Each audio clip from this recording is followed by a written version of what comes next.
The very unusual earthquake in China occurred on January 16, 2021, causing terrible economic and human damage to the Chinese people.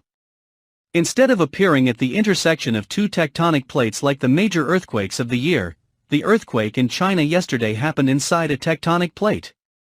The magnitude 6.9 earthquake occurred near Nok Thursday District, Tanhai Province at 7:49 a.m., January 16, local time. The area that was hit by the earthquake is part of the Tibetan Plateau, which is more than 5 kilometers from sea level. Many houses collapsed, the road was hundreds of meters deep. The power line collapsed, causing power outage in the whole area. According to statistics as of January 17, there were 256 people dead and more than 500 injured, with more than 6,000 houses collapsed. Live Science said the Tibetan Plateau, along with the Himalayas, was created 50 million years ago when part of the Indian subcontinent began making contact with Eurasia. But what's unusual is that yesterday's quake did not occur at the site of the two tectonic plates. Instead, it happened in the middle of the Tibetan Plateau. This is the conclusion of Randy Baldwin, a geophysicist at the U.S. National Earthquake Information Center.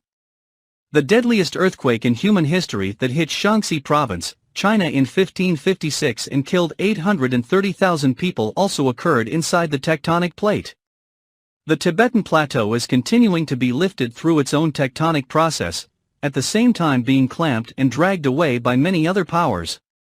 These forces create many milling lines, also called dotted lines, on the plateau.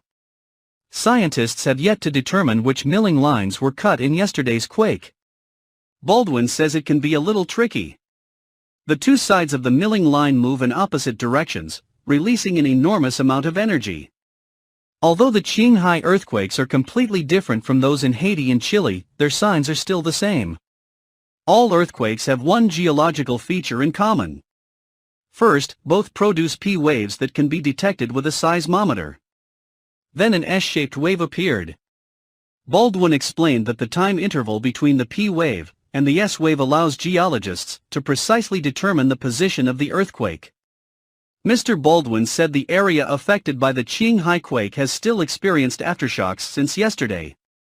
These aftershocks range in magnitude between 4.8 and 5.8. The number and intensity of aftershocks will decrease over time.